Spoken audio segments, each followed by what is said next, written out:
Korean-American LPGA golfer Alison Lee played some of the best golf of her career this year. She finished her 2023 season with 3 back-to-back runner-up finishes.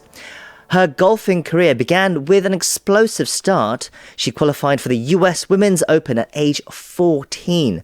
Then when she turned professional, she climbed up the ranks to number 25 in the world, and she also made it to the US Solheim Cup team as a rookie. But what makes the golfer that she is today is not just the awards and accolades, but also overcoming the nadir of her career. After that initial rise, Yi struggled with her form. She lost her Q card and had to go back to Q school. Despite having struggled with pressure and self-doubt, she made it out the other side and played some incredible golf this season. To tell us about her story and her LPGA season this year, for this week's Touch Basin's Hole, we have Ms. Alison Lee joining us via video call now. Ms. Lee, hello, and thank you for your time today. Yeah, thank you so much for having me, and really excited for this discussion. Sure. Can we start from the start? Can you just tell us how you began your interest in golf and how you became a professional golfer? So I started playing golf at a pretty young age, probably right when I was around 5 years old.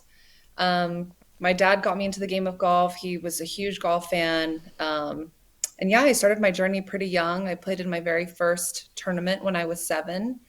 And as you said, I qualified for the US Open when I was 14, committed to go to UCLA when I was 16, and then turned pro when I was 19. Right, so you were a natural then. You just picked it up right from a young age. Yeah, I would say so. Part of the reason why I showed promise at a young age is because, like I said, my dad was a huge lover of the game. Every weekend, he would take me out to the golf course to practice, hit range balls, gave me lessons at a very young age. He paid a lot of attention to detail as well. Anytime he had time off, he would make sure he would be watching me playing golf. I mean, he was my very first instructor, essentially, probably up until I was 13, 14. So he taught me my swing, he taught me the move, he taught me how to practice, how to get better. So yeah. Wow, so it sounds like your father played a big role in your early career. As you were growing up, who were your golfing inspirations or idols? I would say a huge one is obviously Sari Pak. Honestly, I think that's why I play this game of golf today. She's obviously had so many accomplishments. I think she's the biggest reason why my dad got so interested in the game and saw that I potentially had a future in the sport. And Annika as well. I mean, she has accomplished so much. She's given back to the game of golf, and to junior golfers as well. I played with Sari Pak when I was 14. When I qualified for the US Open, I played a practice round with her, and that was the coolest experience ever. Um, and Annika, right when I was around 17, she had a tournament for junior golfers in the United States. And then she started the Annika Award for the best collegiate golfer for women. And I won that award my freshman year at UCLA as well. And like I said, she's given back so much to the game. So those are probably my 2 biggest titles. Right, so Sari Pak, a legend of the game, especially here in Korea, of course. So it seems Korean golfers had an inspiration for you as well, even though you were based in the US. Yeah, of course. I mean, obviously, I'm American, but I grew up Korean American. To be able to see someone who looks like me play professional sports definitely gave me a lot of inspiration. Because I feel like, I mean, that's the coolest thing about playing on the LPGA tour and playing women's professional golf. I feel like it's you see so many international girls from all over the country, from all different parts of the world competing. And if you look at the leaderboard on most of our events, you see so many different flags of different countries girls have come from. So I think that's really, really special. Sure. As you said, as an amateur, you were ranked world number 1 in the World Amateur Golf Rankings, and that was back in the 2013 to 14 season. And we talked about how you were so successful at a young age. What was that like, being so successful and just storming through your career like that? I would say it was really cool. I mean, I felt like I never really underwent struggle from a young Mm, age because I worked so hard and I played in so many events, and I felt like I saw my career just kind of going on this, straight arrow, this gradual incline from the very young age, basically. So yeah, I saw my career go on this very steady incline, and I worked really hard at a very young age. I practiced every single weekend, even on mm, school days. My parents would drop me off at the golf course as soon as I was done with class. I basically stayed at the golf course until it was dark. mm. And both my parents worked full time. So it was basically school, then golf until my mom was done with work and she can pick me up after work. So I worked very, very hard at a very young age. Um, Looking back now, I mean, at the time it was obviously very difficult. I sacrificed a ton. I sacrificed basically my whole childhood to pursue this sport. And at times, it was really tough as a young kid when you're 10, 11, 12. All you want to do is hang out with your friends. Um, but looking back at it now, I'm really, really appreciative, and I'm really glad I went through all that because I feel like it taught me so much. Mm. I learned so much. I was able to accomplish everything I can, and I am here today because I put all that work in at a very young age. And I feel like to be able to excel at any sport at an elite Right. level, like that's what it takes. And I get, people are like, oh, well, you just need to put your kid into sports and let them have fun, let them do their own thing. But for me, I know for me, I needed that direction. Right. And and at times, I mean, when I was 7, 8, 9 years old, I mean, I remember all those moments, like at the end of the week, playing in even if it's a small local tournament with Mm. 10, 20 girls, coming out on top and winning those events. Like I remember all of that. And those are all my core memories. And it's because I worked so hard at a young age. And even though I, sacrificed a lot, I mean, looking back now, I have all those memories of being able to accomplish everything I can and Sure. like seeing all the hard work I put into everything like come to fruition. And even now it's paying off today. Right. And you seem to be on a path to the top after you turned professional as well. You climbed up the rankings, as we said. But then you found a difficult period in your professional career. And last year you wrote a very powerful essay titled Two Sides of an Unforgiving Game about battling the fear of failure and doubt during your career, during this difficult time. You said you even contemplated quitting golf at the end of 2019 before your parents convinced you to give it another year. Tell us about that period. What was it like for you, and how did you end up overcoming it? It was tough because, like I said, growing up, I always was the best at my level. As a young kid, 8, 9, 10 years old, I competed with girls older than me. Um, Even in college, I was a number one player in college, basically. And turning pro was a really big, um, kind of like an eye-opening experience. Because now you're not just playing against the best girls at your age. You're not just playing against the best girls in your state, in your country. Now you're playing against the best girls in the world, from all different walks of life, from different age groups. Girls who are fiery players, some girls who have a ton of experience under their belt, and it was a really eye-opening experience. And I went from basically accomplishing all my goals that I set for myself every year to basically experiencing failure. And it was really tough for me. And I think I slow, and I'm very hard on myself in general. I feel like um, I'm a perfectionist in many ways. And, playing my rookie year, I had a great year, but my one goal was to win on the LPGA tour, and I wasn't able to do that. And it is a pretty big goal. I mean, it's tough to just put yourself in contention. And I just assumed that when I would turn pro, I would win a ton of times, and I didn't do that. And I was really hard on myself, and I think I just kept, you know, digging myself my own grave, Right. basically deeper into for every year. And when I got to a point a few years into it where I wasn't performing the way I wanted to, I started to overthink. I started to doubt myself. I started to lose a lot of confidence.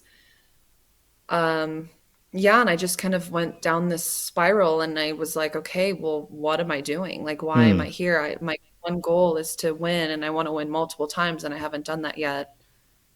Clearly, I'm not good enough, and that's kind of it took over me basically for a couple years until I finally didn't believe in myself anymore. My swing felt terrible. I lost all confidence. I couldn't even make a cut. And I kind of had an identity crisis, right? Because I played golf since I was 5 or 6, and that's all I knew. And I imagined having this huge successful career, and it wasn't happening for me. Hmm. And I just thought, okay, well, I suck. Like I was in a really deep hole. Um, How did you find your way yeah, out of that hole? yeah. I mean, it took a lot of time.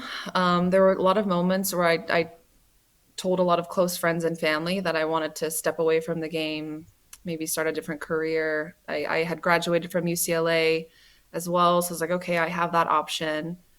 Um, but thankfully, I have a great team around me. My coach, Chris Mason, I started working with him right around that time when I was struggling a lot. And he really saw something in me. He really believed in me, and he turned my swing around. I had people around me who believed in me as well, and that's kind of what brought me out of it. It was a team effort. It Hmm. wasn't just me trying to bring myself out. It was, the constant support and love from all the people around me who believed in me and told me like, "Hey, you've been there before. Like you know what it takes to um, be one of the best in the world. You Hmm. know the work ethic that it takes." And slowly, I just kind of slowly tried to climb myself out of that hole. And it wasn't until I would say last year where I fully felt like, okay, now I'm in the place I want to be.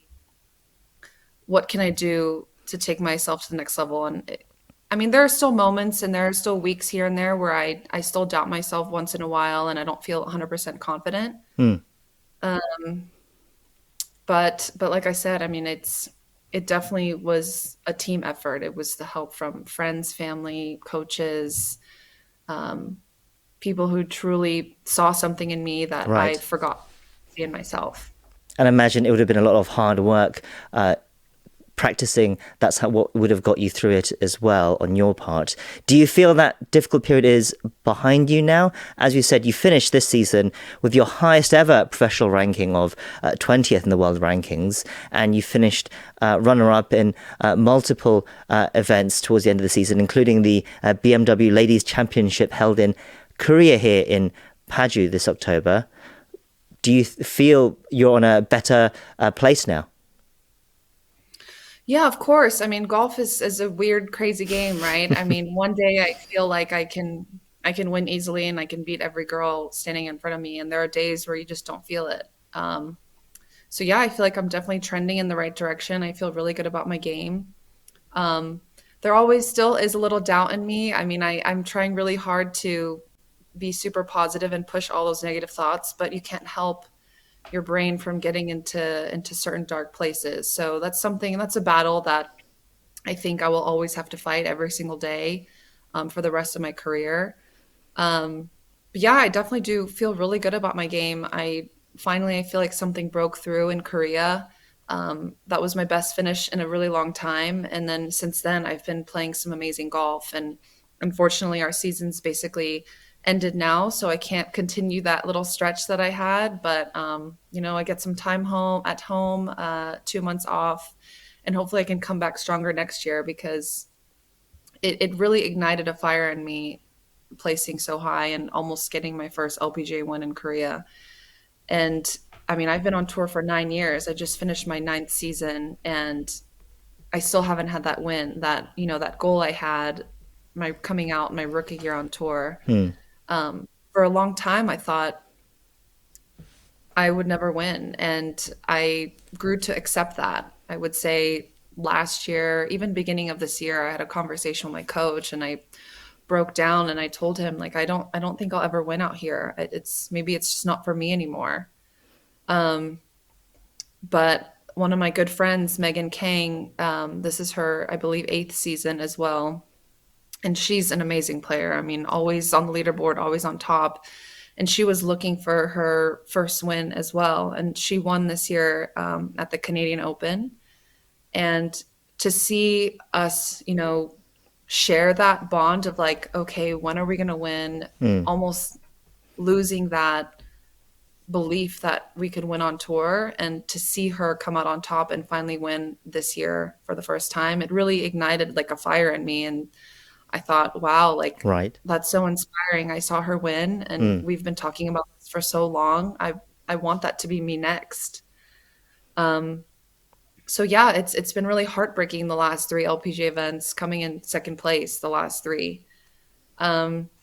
But I feel like I'm so close. I feel really good about my game. I feel so much more confident and comfortable on the golf course, especially Right. being put in that situation multiple times. I feel like you always have something to learn and something to grow from each event, especially when you're in the hunt that week. When you see your name on the leaderboard, when you're that close, you start to slowly get accustomed to being up there and, yeah, basically being in that kind of mode. And it Right. was just so much fun. And that's what we live for. That's what we Right. practice for. Yeah. We're almost out of time. We are out of time, but if we might have just a couple of perhaps words of advice or encouragement for any players out there who are going through difficult times, what would you say to them very briefly? I would say it might seem impossible and tough at the time, but just know that every great player has experienced struggle. You're not alone. If you look at any great golfer, any great professional athlete, or anyone who's at the top of their game or the best at whatever they do, everyone has experienced some sort of struggle in their life. Right. And that doesn't, the struggle is not what defines them as a person, it's what comes after. So don't let that struggle define you.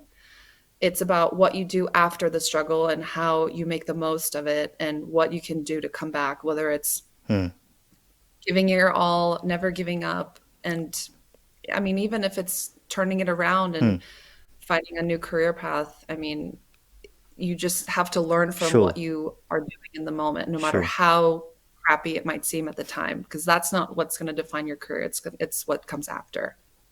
Well, thank you for that. And congratulations again on a great season. And we wish you all the best for next year as well. We've been talking to LPGA golfer Alison Lee. Thank you once again for your time today. Yeah, thank you so much.